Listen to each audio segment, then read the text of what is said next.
अल्लाहुम्म सल्लि अला मुहम्मद व अला आलि मुहम्मद कमा सल्लैता अला इब्राहीम व अला आलि इब्राहीम इन्नका हमीदुम मजीद। अल्लाहुम्म बारिक अला मुहम्मद व अला आलि मुहम्मद कमा बारकता अला इब्राहीम व अला आलि इब्राहीम इन्नका हमीदुम मजीद। अल्हम्दुलिल्लाह। अल्लाह से लखे सानी करोड़ा करम जे अल्लाह रब्बुल इज़्ज़त मुखे अवांखे न कुरान मजीद जी बाबरकत मजलिस में वेहण जी तौफीक अता फरमाई। ऐं अल्लाह रब्बुल इज़्ज़त खां दुआ आहे अल्लाह रब्बुल इज़्ज़त जेको ॿुधराए उन जे मथां सही सही अमल करण जी तौफीक अता फरमाई। इन सां गॾोगॾु असांजा मोहसिन हरदिल अज़ीज़ बिरादर मुकर्रम हाफ़िज़ कुरान हाफ़िज़ अब्दुल करीम बुरड़ो साहब ऐं असांजा बिरादर मुकर्रम हरदिल अज़ीज़ शख्सियत मौलाना रिज़वान अमन बुरड़ो साहब ऐं कारी मोहम्मद इदरीस बुरड़े साहब जुमला जमात जिन मेहनत करे प्रोग्राम कयो आहे। दुआ कयो त अल्लाह ताला उन जी मेहनतुनि खे क़बूल ऐं मंज़ूर फरमाए। इन सां गॾोगॾु अल्लाह ताला अवई असांजे ॿुधण ॿुधाइण खे बि क़यामत वारे ॾींहुं निजात जो ज़रियो बनाए। आमीन चओ। चूंकि हिन दुनिया जे अंदरि जेको बि इंसान आयो आहे उनखे हिकिड़े ॾींहुं दुनिया जो जान छॾिणो आहे। मर्द हुजे चाहे औरत, नंढड़ो हुजे चाहे वॾड़ो, आलिम हुजे या जाहिल, अमीर हुजे या ग़रीब, पीर हुजे या फ़कीर, नबी हुजे या औरत, जेको बि इंसान इन दुनिया जे अंदरि आयो उनखे हिकिड़े ॾींहुं दुनिया जो जान छॾिणो आहे। सो दुआ घुरो अल्लाह ताला वही असांखे मरण खां पहिरियां पहिरियां ईमान ऐं आमाल सालिह करण जी तौफ़ीक़ अता फरमाए। हदीस में अचे तो रसूलुल्लाह सल्लल्लाहु अलैहि वसल्लम फरमायो, 5 शख्स अहिड़ा आहिनि जंहिंजे लाइ जन्नत सिके थी। सचो सुभान। थोरो तवज्जो ॾींदव इंशाअल्लाह ताला ये 5 ही शख्स तव्हांखे याद थी वेंदा। दुनिया जे अंदरि इंसान नमाज पढ़ंदो आहे, दुआ घुरंदो आहे या अल्लाह मूंखे जन्नत खपे। हाजी सगुरो बैतुल्लाह जो तवाफ़ कंदो आहे, बैतुल्लाह जे ख़िलाफ़ खे चिबड़ी दुआ कंदो आहे या अल्लाह मूंखे जन्नत खपे। सखी आई सखावत तो करे दुआ तो करे या अल्लाह मूंखे जन्नत खपे। हाजी सगुरो आई पोड़ी उम्र गुज़रियस दुआऊं तो करे या अल्लाह मूंखे जन्नत खपे। उहा अमड़ न्याणी अदड़ी भेण आई नमाज पढ़ी बीठी दुआ थी घुरे या अल्लाह मूंखे जन्नत खपे। नौजवान बीठो आई रात जो तहज्जुद जी नमाज पियो पढ़े चए तो या अल्लाह मूंखे भी जन्नत खपे। रमज़ान उल मुबारक जे महीने जा रोज़ा पियो रखे असुर जे वक़्त में दुआ थो घुरे या अल्लाह मूंखे जन्नत खपे। पर नबी सजन फरमायो वरी 5 शख्स अहिड़ा आहिनि जंहिंजे लाइ वरी जन्नत सिके रखी। सचो सुभान। अॼु आया हो सच्ची दिलि सां आज़म कयो त मौलाना साहब ये 5 शख्स जेके आहिनि इंशाअल्लाह न 5 शख्सनि ते असां अमल कंदासीं। अॻ में तो गुज़री वक़्त सो गुज़री हो पर हींअर नबी सॼी हदीस ॿुधंदासीं त इंशाअल्लाह अॼु कोटि जो आज़म कयूं था। वजो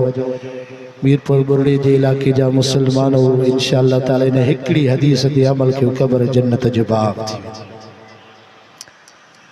त हदीस में अचे तो रसूलुल्लाह सल्लल्लाहु अलैहि वसल्लम फरमायो, पहिरें नंबर ते शख्स उहो आहे जंहिंजे लाइ जन्नत सिके थी नबी सजन फरमायो तिलावती कसरतुल कुरान, जेको कुरान जी तिलावत कसरत सां पियो करे। अज केड़ा हो भई हथ मथे करे सच्ची दिल सां चो मौलाना साहब जेसी ते हयाती कुरान जी तिलावत कंदुस। अणपढ़ियल आहियो, कुरान जा पढ़ियल भी ना आहियो, अणपढ़ियल आहियो। अमड़ न्याणी अदड़ी भेण कुरान मजीद पढ़ियल कोने, बस इन कुरान के खोले छड़ो, कुरान जी ज़ियारत करे। खुदा जी ज़ात जो कसम आहे इन जे मथो भी जन्नत आशिक थी पवंदस। कुरान मजीद रहमत, कुरान मजीद बरकत। ऐं हदीस में अचे तो रसूलुल्लाह सल्लल्लाहु अलैहि वसल्लम फरमायो जे सुबह जे वक्त में हिकड़ो दफ़ो सूरत यासीन तिलावत कई, अल्लाह ताला उन जे नामे अमाल में कुरान जी 10 ख़त्मन जो सवाब तो लिखाए। आए को तवा में हाफिज सगोर उथी करे चे मौलाना साहब सुबह का शाम ते 10 ख़त्म करंदुस। खुदा जी ज़ात जो कसम आहे यो हाफिज 2 ख़त्म मस कदे 3 कदे 4 कदे, पर मदीने वारे साईं फरमायो जे हिकड़ो दफ़ो सूरत यासीन पढ़ी, अल्लाह ताला उन जे नामे अमाल में कुरान जी 10 ख़त्मन जो सवाब तो लिखाए। ऐं बी हदीस में नबी सजन फरमायो जे हिकड़ो दफ़ो कुल वल्लाहु पढ़ियो, ईंदो आहे न कुल वल्लाहु काई सिपारे में हिकड़ी जगह ते वाइज पियो का बाबा कुल वल्लाहु काई सिपारे में जैसे हूं तो मिले 5-8 सिपारे ना यूं पढ़ियल त कुल वल्लाहु जी खबर 3 सिपारे में बाबा सूरत इखलास जेके कुल पढ़ंदा हो मरहूमन की बख्शींदा हो। नबी सजन फरमाए जे हिकड़ो दफ़ो कुल वल्लाहु पढ़ियो, अल्लाह ताला उन जे नामे अमाल में कुरान जी 10 सिपारन जो सवाब तो लिखाए, सच्चो सवाब। ऐं नबी सजन फरमायो जे 2 दफ़ा कुल वल्लाहु पढ़ियो, अल्लाह ताला उन जे नामे अमाल में 20 सिपारन जो सवाब। ऐं नबी सजन फरमायो जे 3 दफ़ा कुल वल्लाहु पढ़ियो, अल्लाह ताला उन जे नामे अमाल में पूरे ख़त्मुल कुरान जो सवाब तो लिखाए।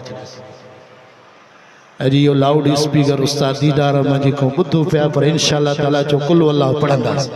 पढ़ंदव न इंशाअल्लाह कुल वल्लाहु पढ़ंदा। पंहिंजे मरहूमन खे निमाज़ पढ़ी 3 दफ़ा कुल बख़्शव, अल्लाह जी ज़ात जो कसम आहे उन्हनि जी क़ब्र ईअं सम्झो जन्नत जो बाग़ थी।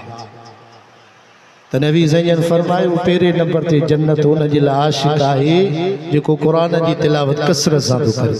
अॼु हज़म कयो त इंशाअल्लाह ताला कुरान जी तिलावत कसरत सां कंदासीं।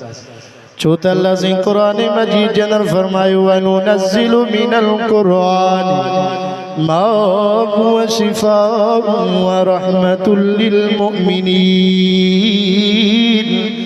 अल्लाह से फरमायो ओ दुनिया जा इंसानो,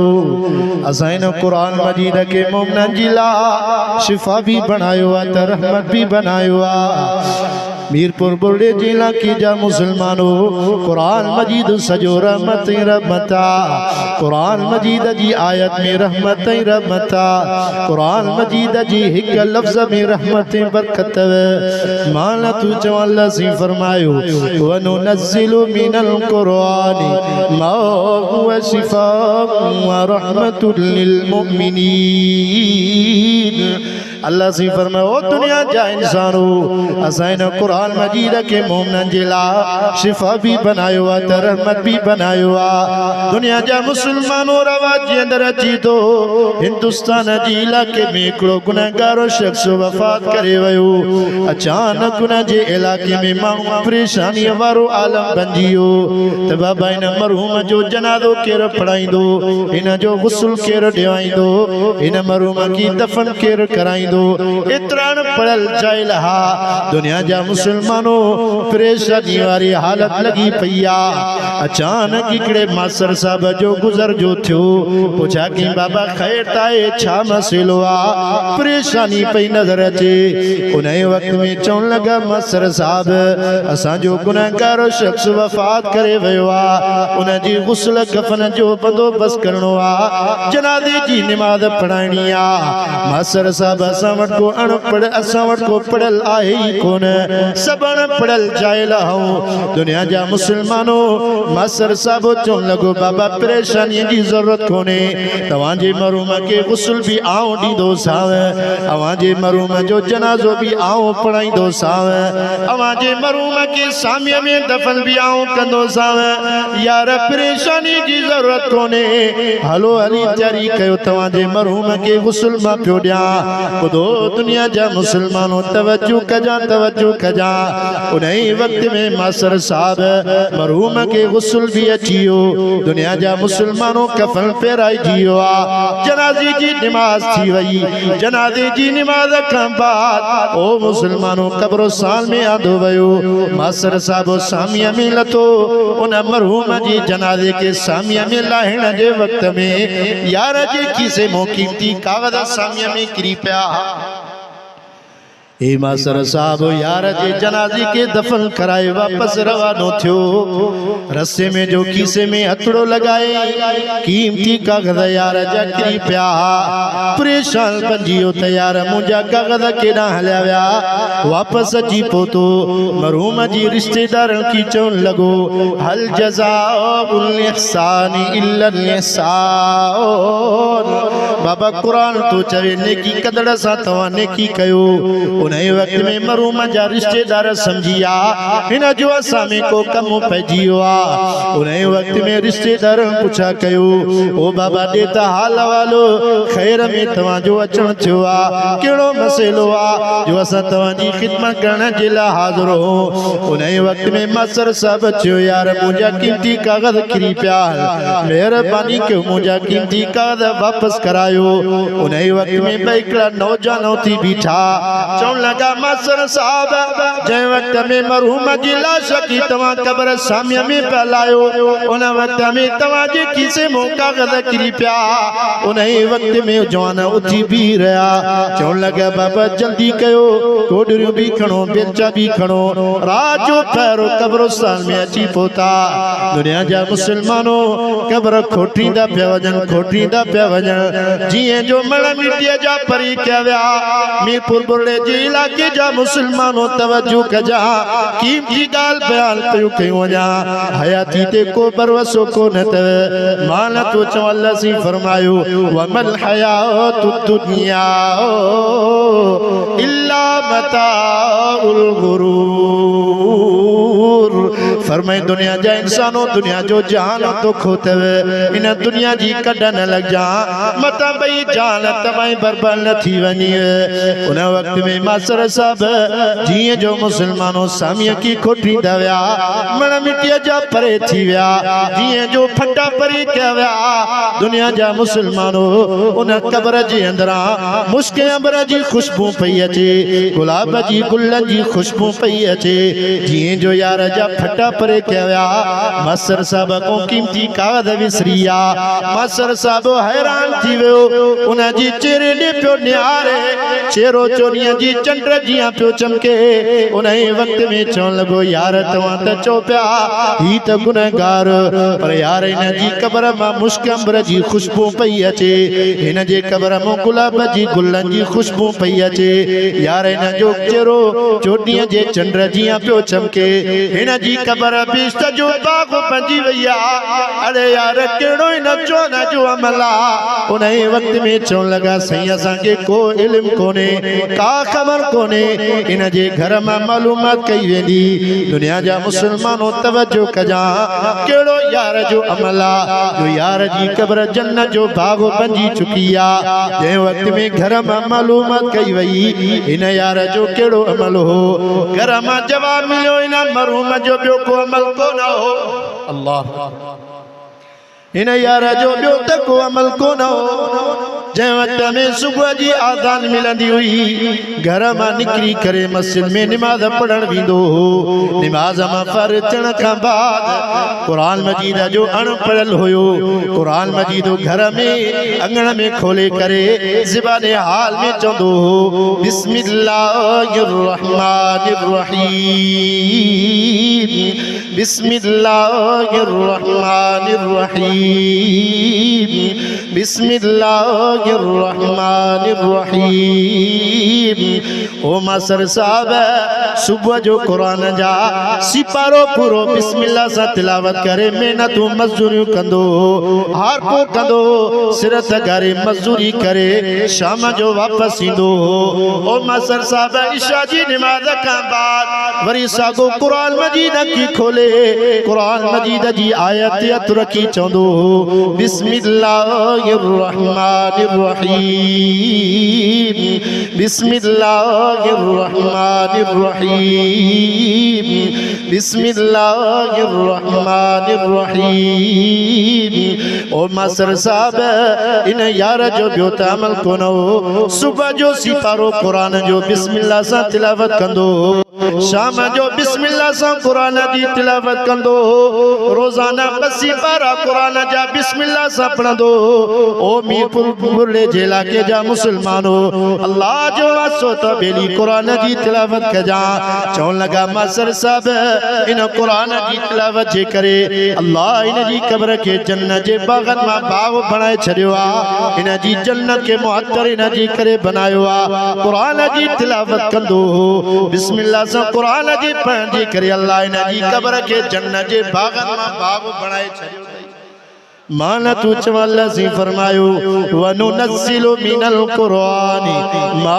हुवा शिफ़ाउन व रहमतुल लिल मुमिनीन। अल्लाह सी फरमायो ओ दुनिया जा इंसानो असां इन कुरान मजीद के मोमिनन जे ला शिफा भी बनायो आ त रहमत भी बनायो आ। मीरपुर बुर्ले जा मुसलमानो अल्लाह जो वासो त बेली मां तो मेड़ करे आयो आ। असां जे उलमा जी तवामी का लालच कोन तवे, हाफिज अब्दुल करीम साहब जी तवामी का लालच कोन तवे। अल्लाह जी साजू कसम इन जो दर्दियो तो मन को बेनमाजी नमाजी थी पेवे, मन का मान्यानी कुरान जी तिलावत वारी बजी पेवे। ओ दुनिया जा मुसलमानो उलमा जी तवामे भी लालच कोन तवे। अल्लाह जो वासो तो मुसलमानो कुरान सा वफा कजा, नमाज सा मोहब्बत कजा, जानिया भी रब जी दरवाजे ते मोटिया, व्याजिया भी रब जी दरवाजे ते मोटिया। माला तू चवल्ला सी फरमायो कुलिया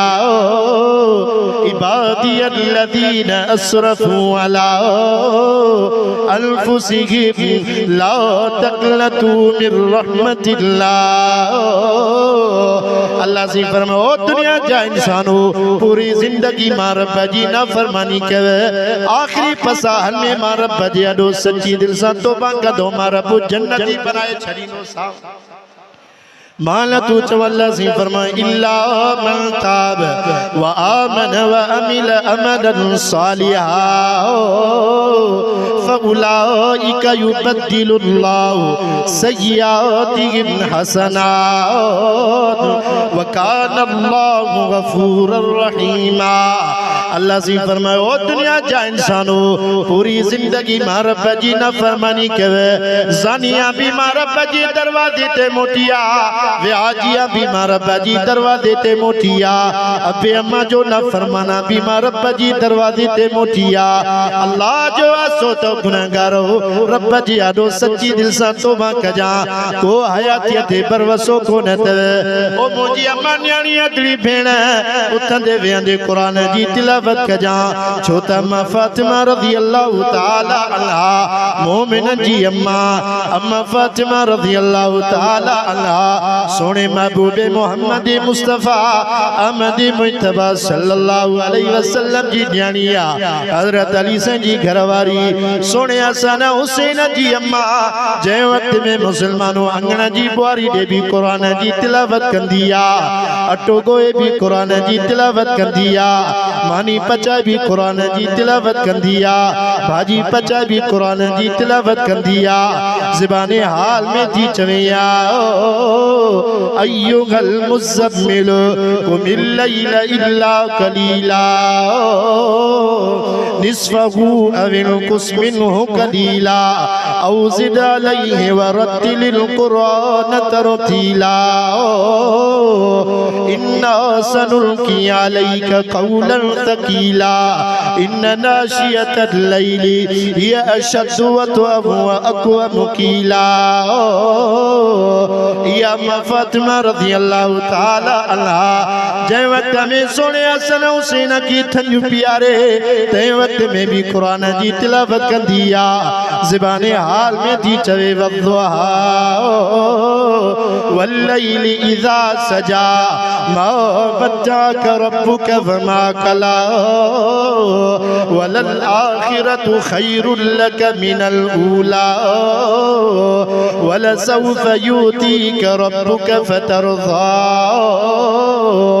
अलम यजिदक यतीमन फआवा ववजदक ज़ाल्लन फहदा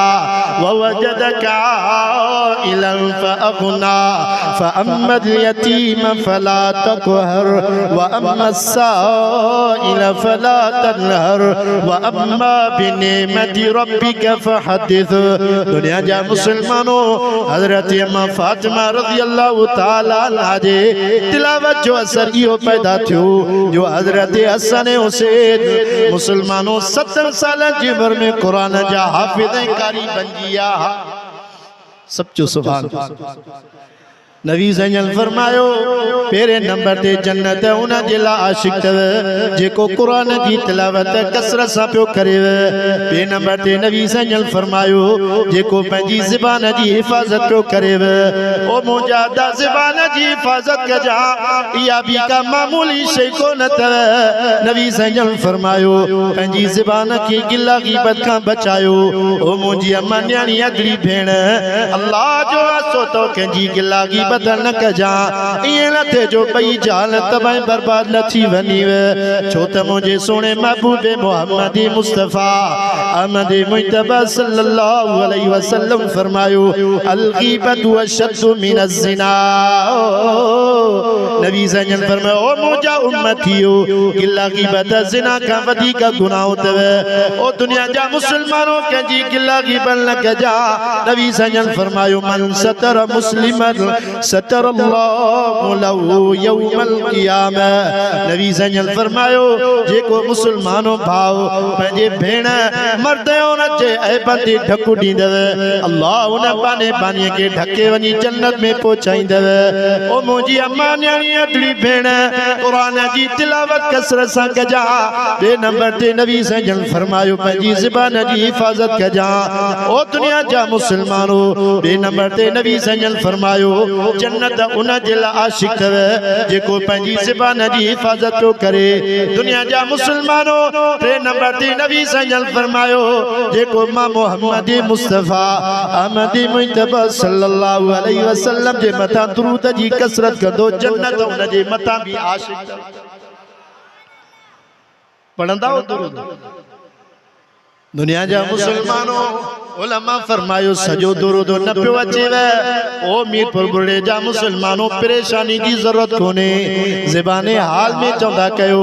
सल्लल्लाहु अलैहि वसल्लम सभई चो सल्लल्लाहु अलैहि वसल्लम सल्लल्लाहु अलैहि वसल्लम। दुनिया जा मुसलमानों नबी सजल फरमायो जेको मुंहिंजो उम्मती मुंहिंजे मथां दुरूद जी कसरत कंदो जन्नत इन जे लाइ भी आशिक तव जन्नत इन जे लाइ भी सिकेव। अॼु असांखे टाइम ई कोन्हे चई असां पंहिंजा वज़ाइफ़ मुर्शिद जा मिलियल आहिनि उन्हनि खे पूरो कयो बाद में पिया पढ़ चवंदो या न चवंदो चई असांखे साईं मुर्शिद जो वज़ीफ़ो आहे इहो पूरो न थींदो असां बस कोन कंदा हूं। दुनिया जा मुसलमानों पूरी दुनिया जा मुर्शिद हिक पासे कयो अल्लाह जी ज़ात जो कसम आहे नबी ते दुरूद पढ़ण मुसलमानों सब खां वॾे में वॾो अमल पढ़ंदा कयो दुरूद। दुरूद जी वॾियूं बरकातूं आहिनि पढ़ंदो न इंशाअल्लाह। पंहिंजी न्याणियुनि खे अमड़नि खे अदड़ियुनि खे चयो अम्मा मानी पचां बि दुरूद पढ़। नबी सॼे दुरूद जी कसरत कयो। मौलाना मनाज़िर हसन रहमतुल्लाह अलैहि वक्त जो वली अल्लाह केर दुरूद जी बरकात पे ॿुधायो। मन असांजी का मां न्याणी अगली भेण रात जो उथण जे वक्त में रात जो उठी मुसल्ले ते वेही हिक 100 मणिया तस्बीह पढ़े घस में हिकड़ी तस्बीह पढ़ो पढ़ंदो न इंशाअल्लाह सुबह जो भी 100 मणे जी तस्बीह पढ़ो दुरूद जी शाम जो भी इंशाअल्लाह ताला जन्नत जो असां ते आशिक मरंदासी अख मुटींदासी कब्र जन्नत जो बाग मौलाना मनादर हसन रहमतुल्लाह अलैहि सो रस्ते में वींदे वींदे अचानक मौलाना साहब जो पानी खत्म थियो असर जी नमाज टाइम थियण वारी कज़ा जे करी पो मौलाना मनादर हसन रहमतुल्लाह अलैहि परेशान बंजियो ता हाणे मूं वटि पानी तो कोने हाणे वुज़ू भी नाहे मुके वुज़ू भी करणो आ पानी भी नजर को न पियो अचे अगे जमाने में सवारियों को न दुनिया जा मुसलमानों घोड़ा ऐं खच्चर हुंदा उन वक्त में मौलाना मनादर हसन रहमतुल्लाह अलैहि पंहिंजे घोड़े ते सफ़र कंदे कंदे दुनिया जा मुसलमानों जै वक्त में मौलाना मनादर हसन रहमतुल्लाह अलैहि सफर कंदी कंदी अचानक नजर कहीं देखो सामू कोठ नजर आयो पर दुनिया जा मुसलमानों अगियो पानी जे ला खूह भी नजर आयो पर मौलाना मनादर हसन रहमतुल्लाह अलैहि सोचो न सही हाणे खूह मो पानी किए कढा इन जे ला लोटे जी जरूरत हुंदी आ इन जे ला रस्से जी जरूरत हुंदी आ दुनिया जा मुसलमानों मौलाना मनादर हसन रहमतुल्लाह अलैहि उन गोठ जी करीब वनी पहुता अचानक न्याणी नजर आई जेकी नंढड़न बारन सा रात रूंद करे रही हुई उन वक्त में मौलाना साहब न्याणीअ के सरड़ो कयो न्याणी ड्रोड़ंदी आई मौलाना साहब चवण लगा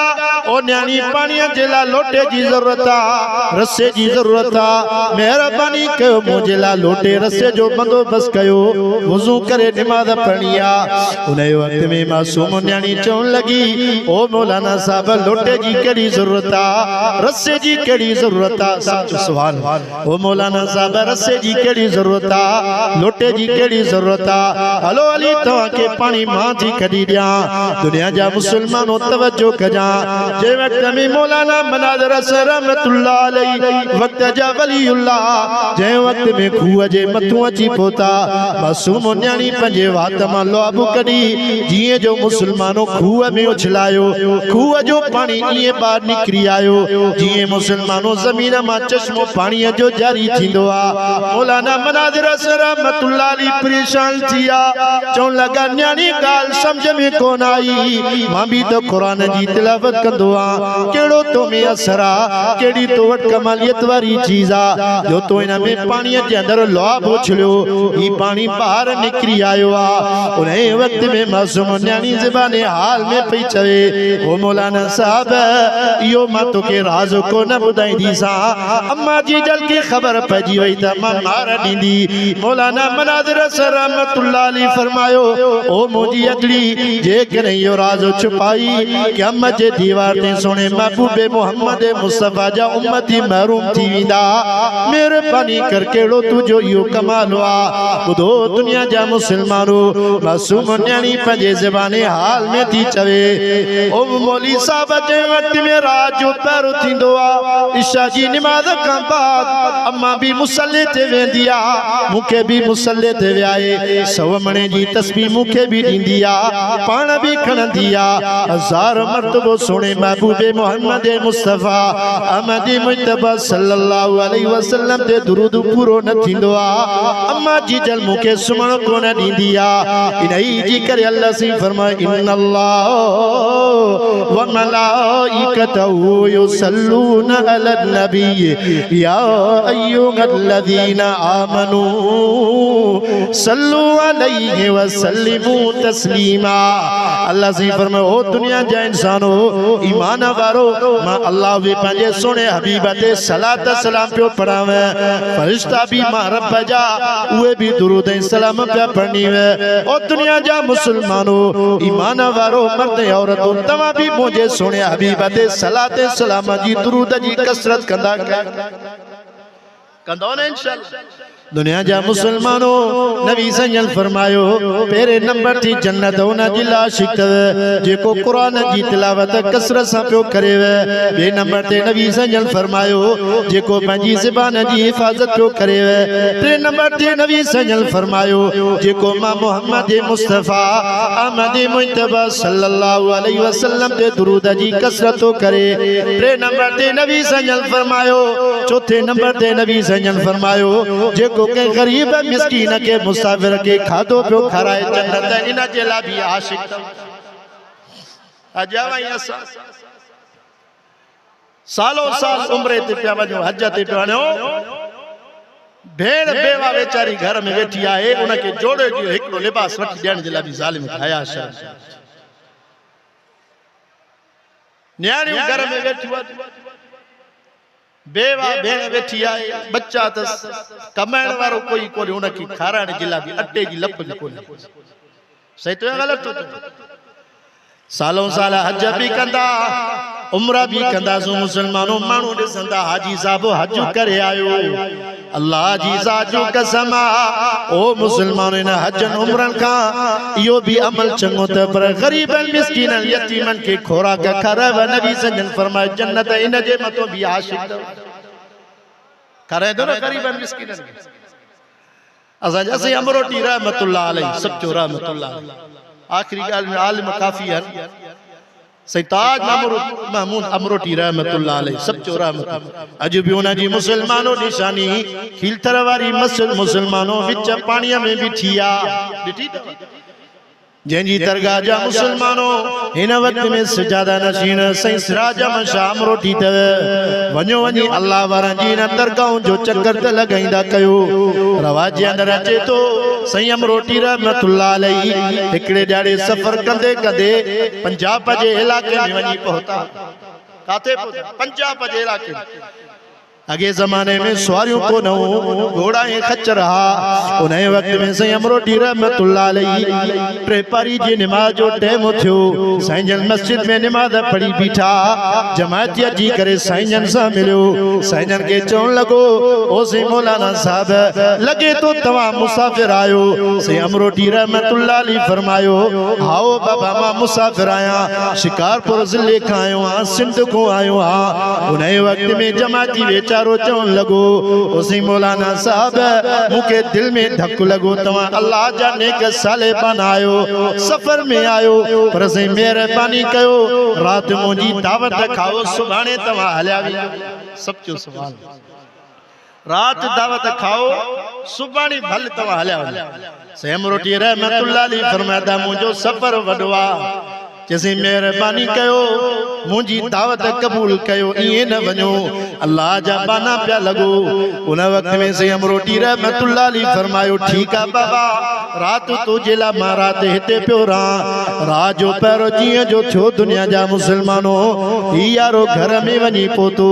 घरवारी के चवण लगो मानिया जो बंदोबस्त कर अल्लाह जो नेक साले बानो आयो आ तो घरवारी चेस असा गरीब मिस्किन तू पे दावत करे के केड़ा जमाती मुखलिस भी हुंदा त के आलिम जे नजर पई के बुजुर्ग ते उठी भी रही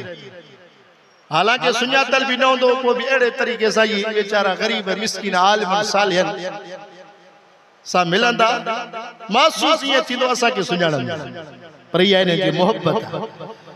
तो उन वक्त में घरवारी के चए सिंध जो आलिमा मुसाफिरा कहना पल पंजाब जो नाए उन वक्त में घरवारी चयो बी त मानी कोने मानियो कुल ट्रे पयुन एक तू जिया बी न्याणी जिया त्री मो जिया उन वक्त में घरवारो चवण लगो फिलाने जी माओ जल्दी कर ट्रई मानियो दे अल्लाह जे नेक साले बाने के मुसाफिर की खाराया ट्रई मानियो खणी मस्जिद में आयो सही अमरोटी रहमतुल्लाह रात जो ट्रई मानियो खाई सुमी पई रहा सुबह जो पैरो थियो दुनिया जा मुसलमानो उन्हीं वक्त में जमाती आयो साईं जन के चवण लगो सही वञो पिया किना कान से अमरोटी रहमतुल्लाह अलैहि फरमायो पुट रात हिते आ सुभाणे ॾिठो भी सच्चो सवाल जैसे पेरियो रहो कोन पिया पेरियो रहो कोन पिया हाणे बी रात भी रहो था तव्हां जी मर्ज़ी कुदरत अल्लाह जी मुसलमानों बी रात जो थी ही यारो घर में वियो घर वारी के चवण लगो मानी आहे कि न कान सागो मेहमान मस्जिद में रहला उन वक्त में चवण लगी बी त मानी कोने मानियूं कुल पयूं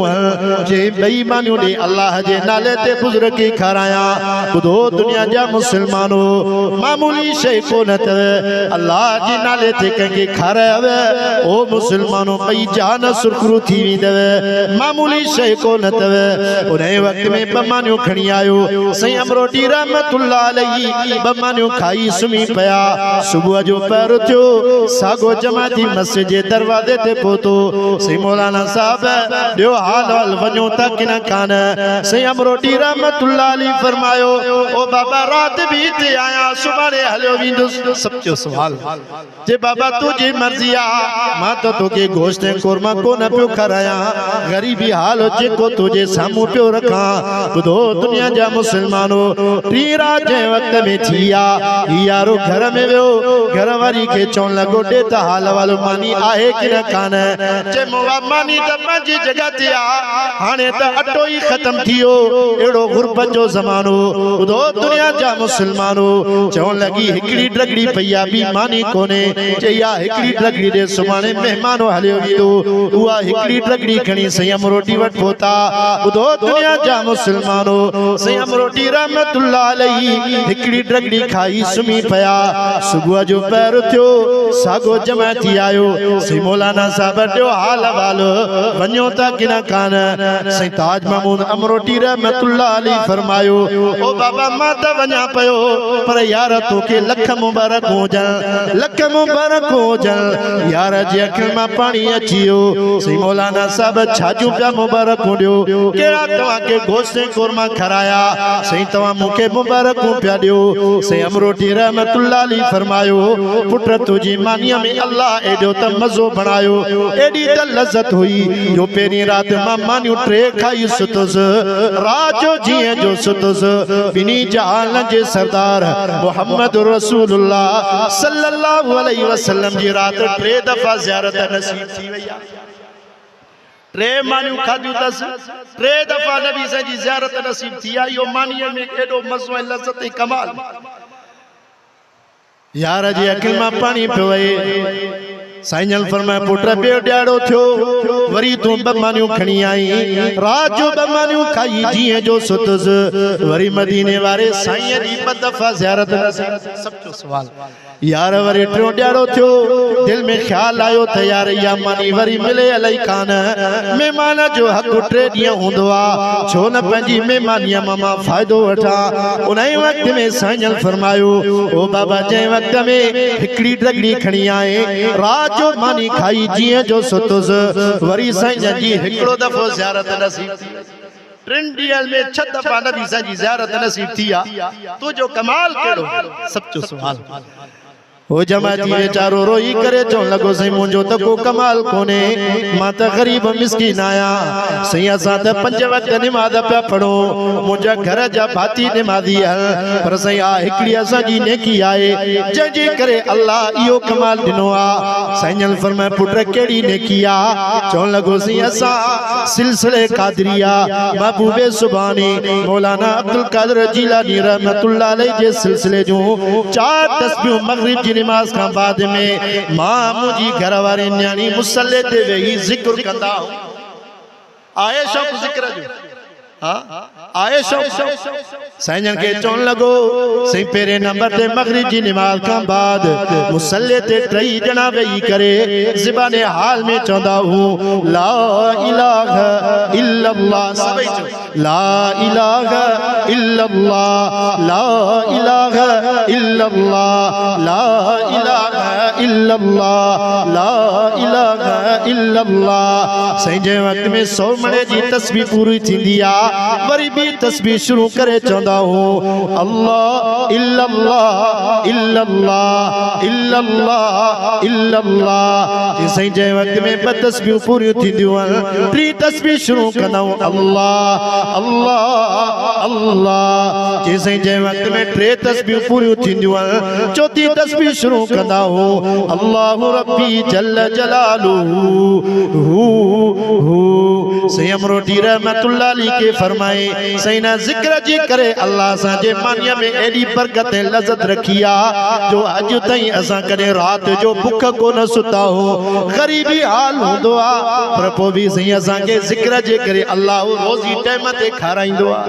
दुनिया जा मुसलमानों नबी सजन फरमायो पेरे नंबर ते जन्नत उना जे ला सिके वती जेको कुरान जी तिलावत कसरत सा पियो करे वे बे नंबर ते जेको नबी से दे दुरूद जी कसरत पियो करे वे टे नंबर ते जेको पंजी ज़बान जी हिफाजत पियो करे वे चौथे नंबर ते नबी सजन फरमायो जेको गरीबन मिस्किनन के खादो पियो खाराए पंजे नंबर ते नबी सजन फरमायो जन्नत उना जे ला सिके वती के गरीब यतीम के लिबास पहनाए जन्नत इन जे मथो अल्लाह ताला को दुआ है अल्लाह